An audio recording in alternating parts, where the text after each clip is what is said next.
Hello दोस्तों, देखिए मैंने एक वीडियो डाली थी तो उसके ऊपर कई बच्चों का ऑब्जेक्शन ये आया था कि मैम कमेंट आया था कि मैम पीजीटी हिंदी में क्वेश्चन नंबर 34 और 31 को प्लीज़ एक बार बता देना कि इस पर भी ऑब्जेक्शन लग सकता है या नहीं लग सकता।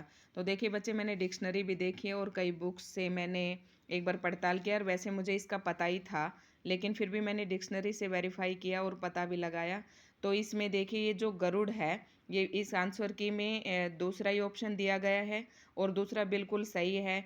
वैनते, विनता की संतान होता है वैनते, ये बिल्कुल सही है।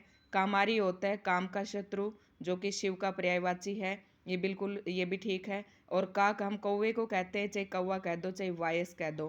तो इसने क्वेश्चन में पूछा है कि पर्यायवाची की दृष्टि से असंगत विकल्प, तो ये तो एक ही है गरुड़ का सही, बाकी ये जो दो हैं ये असंगत हैं। मैंने आपको बता दिया कि काक कौवा का होता है और कामारी किसका होता है, शिव का है, तो ये बिल्कुल सही है। इसके ऊपर बच्चों ऑब्जेक्शन नहीं लग सकता। और जो ये नीचे गणिका के दे रखे हैं, सर्वलभा, वारांगना, पतुरिया, ये सब बिल्कुल सही है। अब एक बच्चों को लंब कर्ण पर डाउट हो रहा है। लंब कर्ण भी गधा का पर्यायवाची है, जो लंबे कानों वाला है। लंब कर्ण बहुब्रीहि समास है इसमें, गधा। तो ये वैशाख नंदन, गर्दभ तो शायद 5th क्लास के बच्चे को भी पता होता है कि गर्दभ गधे का पर्यायवाची है, तो इस पर तो संदेह करना ही मत। तो ये बिल्कुल सही है, इस पे ऑब्जेक्शन नहीं लग सकता। अब दूसरा क्वेश्चन है बच्चों, क्वेश्चन नंबर 34, और इसको और देख लेते हैं। समश्रुत भिन्नार्थक शब्दों का अर्थ भेद की दृष्टि से बेमेल विकल्प है।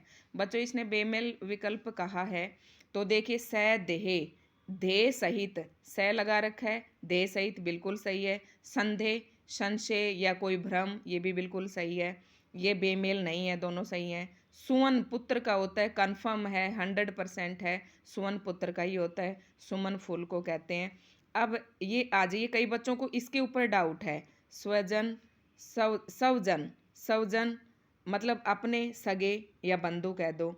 अब होता है स्वजन, ये कुत्ते का पर्यायवाची है, ये कुत्ते का है, मतलब जब हम समानार्थक शब्द पढ़ते हैं तो स्वजन इसमें कुत्ते को कहते हैं, ये बिल्कुल सही है, ये बेमेल नहीं है, बिल्कुल सही है। अब देखो यहाँ पर हमारा आंसर आ जाता है और ऑफिशियल आंसर की में भी यही दिया गया है।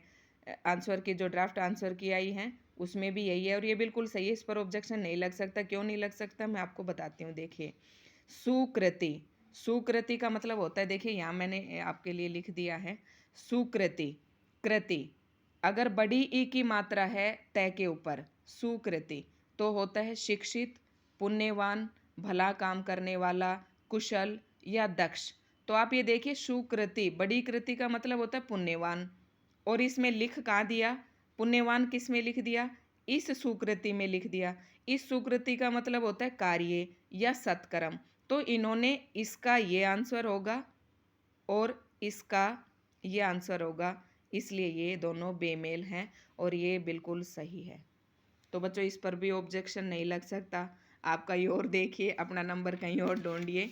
तो ये तो दोनों क्वेश्चन बिल्कुल सही हैं, इस पर कोई डाउट नहीं है। और अगर फिर भी आपको किसी क्वेश्चन के ऊपर कुछ ऐसे ही जांच पड़ताल चाहिए तो आप मेरे पास कमेंट कर सकते हैं। धन्यवाद।